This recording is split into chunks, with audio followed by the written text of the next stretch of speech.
and then a velvety bag. Oh, baby, the weight is good. It feels like a Pro Max in there. Ladies and gentlemen, wow.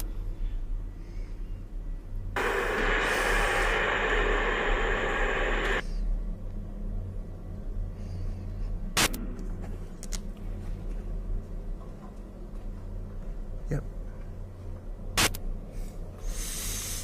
So before we get into today's video, I want to announce a giveaway. I got a couple of those new purple iPhone 12s, the mini and regular size, for you guys. So if you're a subscriber here on the channel, leave a comment down below with your Twitter handle for your chance to win a purple iPhone 12. This is only for subscribers though. Good luck, everyone. Today we have something very special. This came all the way from China and just showed up here. And you know when you see this type of tape on top, you're in for something special because it came a long way. And that's what this did right here. Inside this package, supposedly, is the closest, best look yet at the next generation iPhone, the iPhone 13. In this case, I believe it's going to be 13 Pro Max. It is not a completely functioning unit. It is a mock-up, some like to call it, a model, but I've been told it's fairly high quality. In other words, the materials in use, metal and things like this, to mimic the eventual unit that will hit the market at some time soon. Everyone is always trying to predict exactly what that next iPhone is going to look like. And inside this box, we probably have our closest look yet. And I have a bunch of other phones to compare here as well. So what is this? A mini, a regular, a Pro Max, and a Pro from the 12 series. So we'll be doing that comparison also. The rumors have been that we're going to see bigger individual camera units on the back, as I just mentioned, and also that we were going to have a slightly smaller notch. Now, I don't know on this construction how they're going to represent a smaller notch, like how they're going to kind of map it in there, but hopefully we can catch some measurements there, because a lot of people have been waiting a long time for a shrunken notch. I don't know how much you care about it, but Apple has been maintaining this large-scale notch for good reason, because they're hiding all of their Face ID tech inside of there. But if they can pack it into a slightly smaller region and give you more screen, why not? I think anybody would be happy with that. All right, so, ooh, secret packaging. Like, look at the reused box with the grease stains inside. Some chicken wings were in there previously. That's how you know you're about to have a good time. A little bit of bubble wrap and a little bit more packing foam paper stuff. Ooh, and then a velvety bag. I don't think the last time I got one of these devices, I don't think that was in there. Oh, baby, the weight is good. Very realistic. It feels like a Pro Max in there. Ladies and gentlemen, that is one of the... Wow, that is easily the best mock-up I have ever felt in my entire life. Holy cow. It feels like a real iPhone. Exactly balanced in a similar fashion. Now, weirdly, it looks like the Apple logo has been scratched up a little bit. I'm not sure how, like, why that might be the case. Did they have to do that in order to destroy the trademark aspect? I have no clue.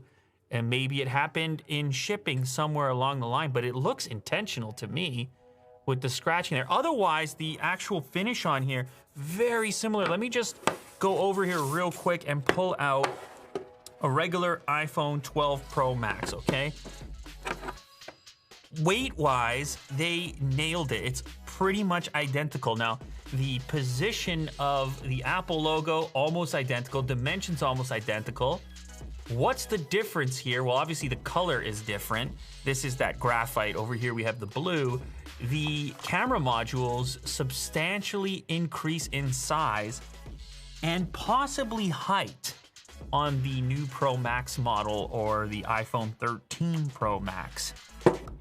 Is it ever so slightly taller? It might be. We're gonna get the calipers out. It's definitely fatter. I'll tell you that right now. It is definitely fatter. Now, if they do go with some new display technology and they want to maintain battery capacity, there is a potential that we are going to end up with an ever so slightly fatter device for the next generation iPhone 13. Okay, now on the front, this is the other key. It looks to be protected here.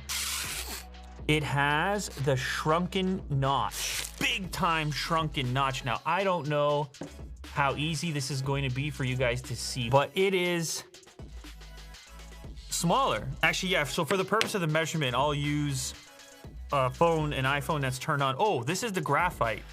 Oh, so you can see the color's a little different too.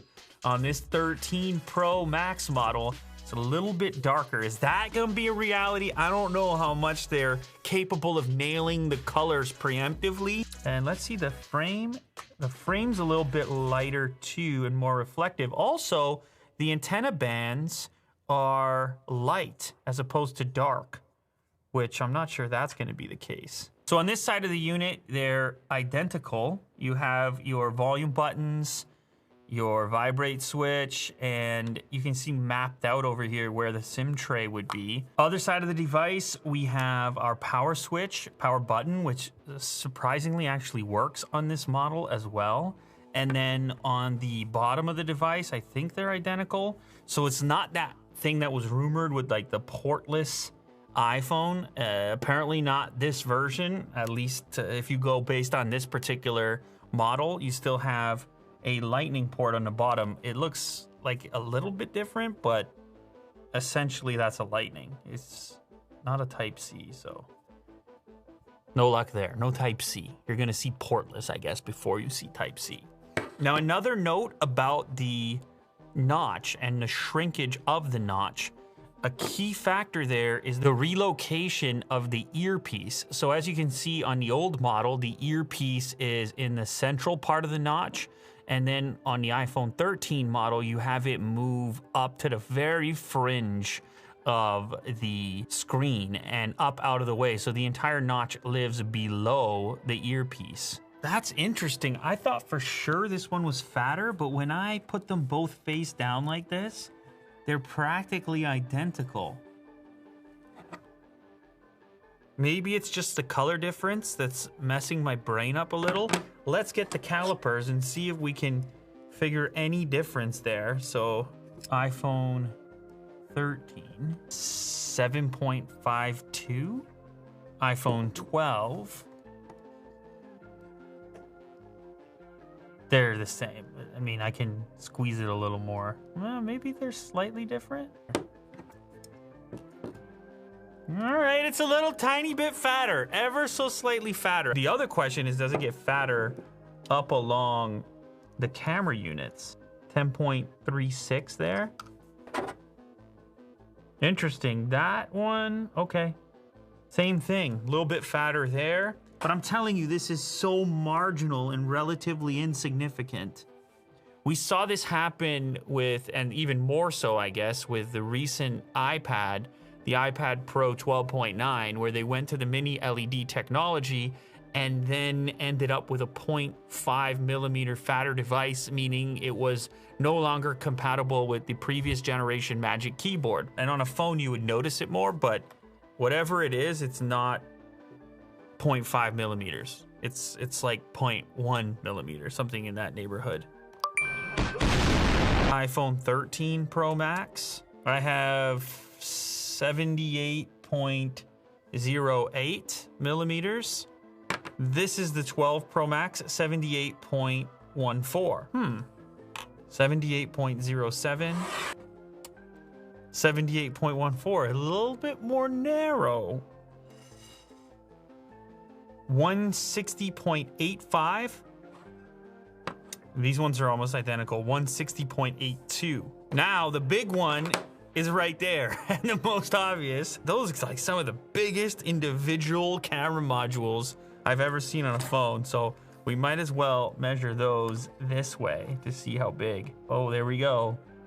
16.99 millimeters tall versus 14.10. This is the biggest difference on the entire design, is the camera size per individual module. Now, This could be different for the other models. Obviously, you're gonna have the 13 mini, 13 Pro, and then Pro Max. So that could be different on a per model basis, but to give you an idea of how much those things scaled up, they scaled up more than any other singular dimension. Although I should check the notch as well. So this is just a regular Pro model, right around there, 34.62 millimeters on the old notch. Now the new one is tough for you to see right over it. This is another more significant change. So 26.31 millimeters on the iPhone 13 Pro Max model. That's gonna be your big changes from a physical perspective. There are other rumors around Touch ID potentially showing up in display or possibly in the power button. This power button doesn't seem to be a sign that that's where it would live. So there's rumors about Touch ID in display in order to deal with the fact that nowadays people are wearing masks and are in certain circumstances where Face ID is not as functional. And then obviously you'd expect to see camera improvements with the enormous camera modules. Also, and this is a big one for myself on the display side, never mind the shrunken notch, but what about the display itself? The rumor here is 120 hertz ProMotion like they have on the iPads, like a lot of other manufacturers in the Android space have.